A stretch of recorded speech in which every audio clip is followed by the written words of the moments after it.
Works. I think we're good.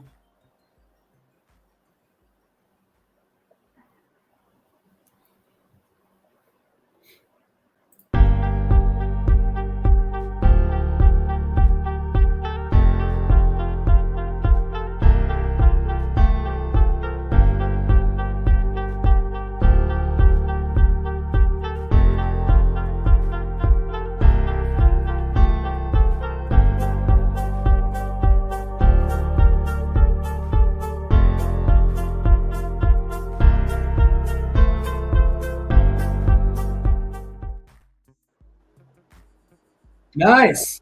Hello. Welcome. Oh, yeah, I turn this off.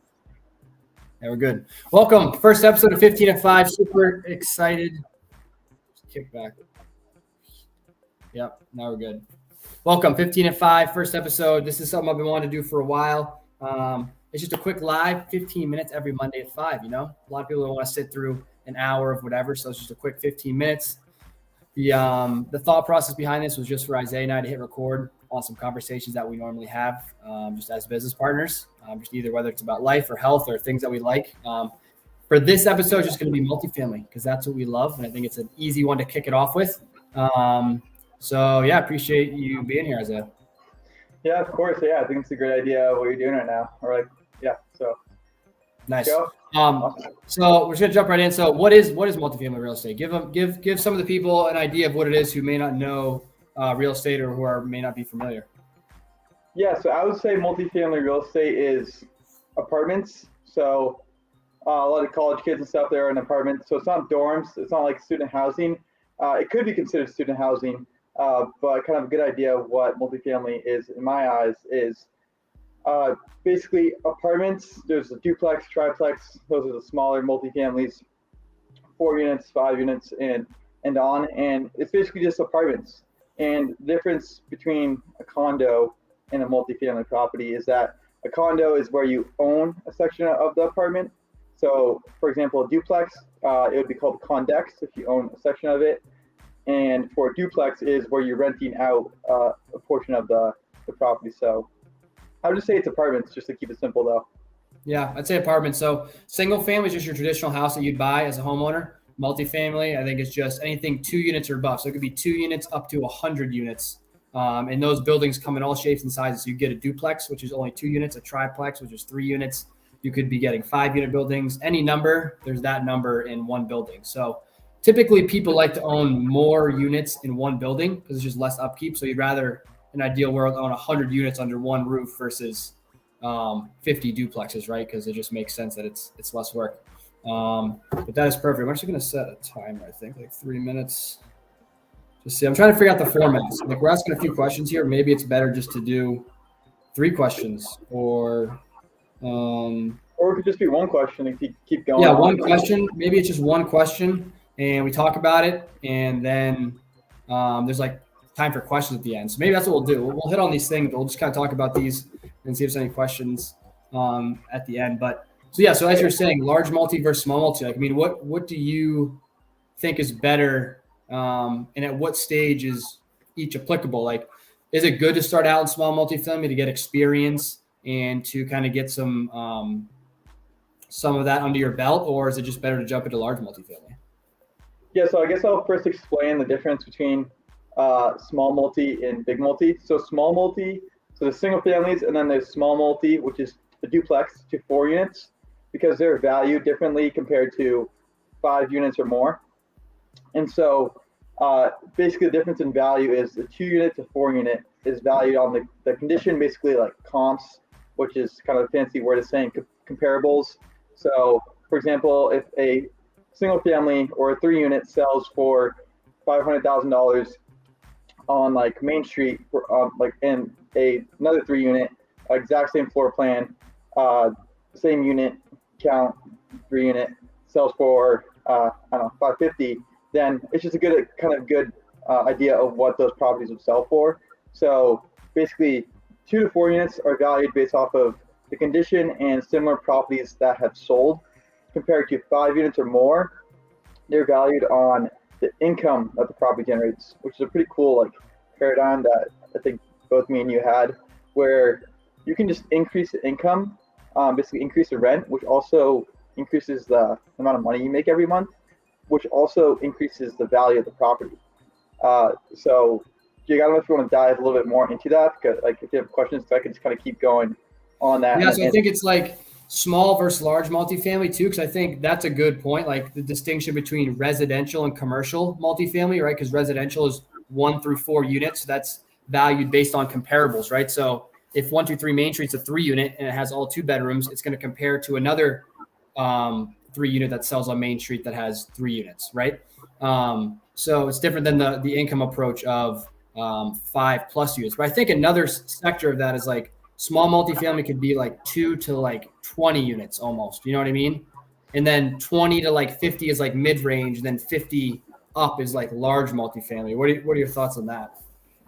Yeah, I would say it really depends on the investor who you ask, but I think for like us and like the people that we've been talking to, it's like 2 to 10 units. So 2 to 4 is like people that are house hacking. We could get into that later, what that term means.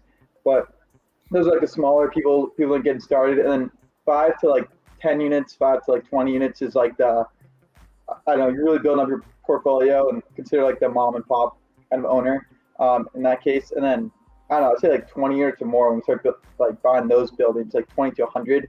Those are like they're very competitive. They're very competitive. There's not too many of those. And then 100 units or more is just like you're a whale. You're owning a bunch of property at that point. Yeah, I mean that's the goal. It's interesting with in New Hampshire, right? Because as we're trying to find these deals off market, it's like anything above 20 units, there's not a lot of inventory. So it's really about like staying in front of these people, building the relationships, like even trying to, like you're doing in a couple of days, meeting with that guy. It's really just trying to talk to these people because, I mean, there's a lot of people going after these properties and there's not a lot of inventory up here. It's not like Jacksonville or Phoenix or Atlanta where you got a million properties within a mile. It's pretty limited. Exactly, yeah. And so to answer your question, one of your questions was, what do you think is the most hot right now? And I think the reason why multifamily is so big right now is because, so if you have a choice, you could buy a single family where, I guess it really matters what you're going for, but I guess to bring it back is you have the choice of renting, or you could buy a house or apartment building. It's usually a multifamily that would be best case for this, and then basically pay your rent, but your rent would be the mortgage. So the big idea, I guess, in house hacking is people are going out there and buying a duplex 3 unit or 4 unit because there's a lot of loan programs for that type of property where you don't have to put too much money down. It's called like owner occupying or owner occupying the property, and it's usually an FHA loan that you would use. But you don't have to put much of a down payment into the property, which enables you to live in one unit and then you rent out the other units. And ideally, you're not paying like any money at all, if not breaking even or making money in the back end. Or say you are losing, like, or you're paying $300 a month. That's better than renting, and you have a house that you're building equity in. Ideally the property is going up in value, and you get the depreciation with it, all the tax benefits, and you can also potentially leverage the money that you have into the deal. So there's a lot of benefits with, I think, house hacking, that term nowadays. Just that, yeah, that whole concept in itself, and multifamily really enables that as a great potential avenue to do it. And you could do a single family, but another reason for multifamily as well is, say you have 3 single family, or you say you have 1 single family property, you have 1 tenant. If that tenant leaves, then you lost 100% of your income.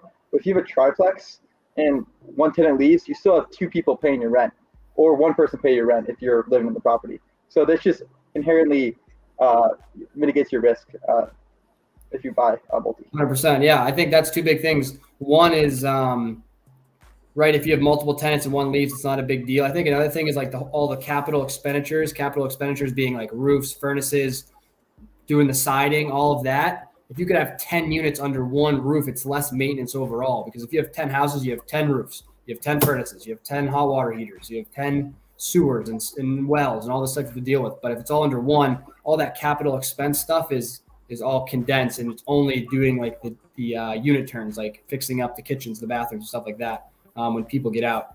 But house hacking is great. So to put that in an example, it's like you have a duplex, right? you live in one unit, say you can rent it out. Say they're two 3-bedroom units, right? You could rent out one for $1,500 and say your mortgage is $1,200, right? So the entire mortgage that you're paying the bank is covered by the other person renting, or the other two people renting, right?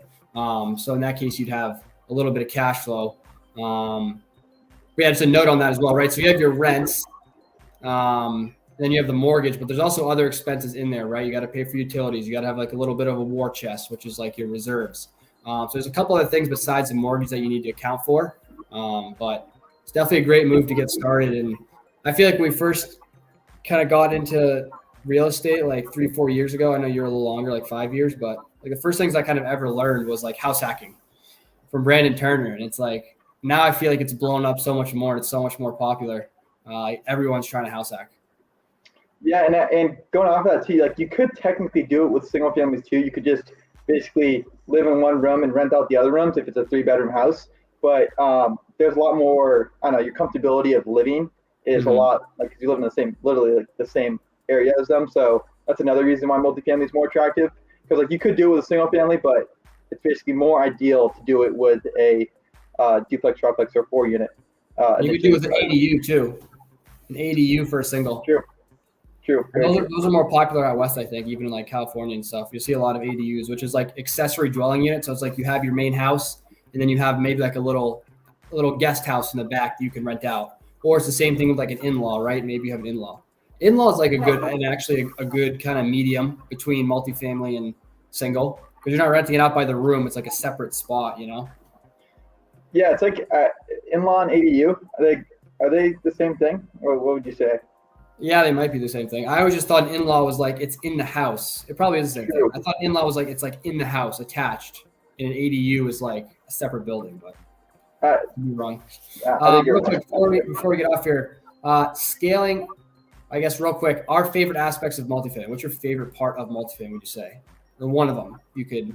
Yeah, I feel like we touched upon them, a few of them, but I think the biggest one is the creating value. How you can just increase rents. Because the equation is, and just it might confuse a few people, but net operating income divided by cap rate equals the value of the property. And net operating income, if you can increase the rent, which increases that numerator NOI, which makes it the bigger number, you basically increase the value of the property that much more.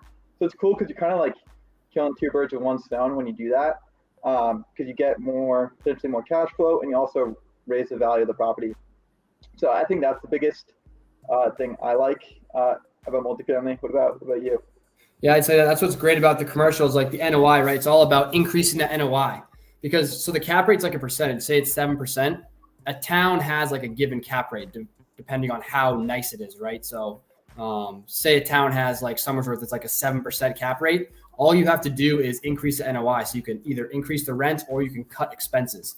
But in the properties we come across, you're never cutting expenses, because all these mom and pops are operating at like 20-25% expense ratio, which we underwrite at 40%. So you're always increasing the expenses. So it's usually the rents that have to go up in order to get that bottom line, that NOI up.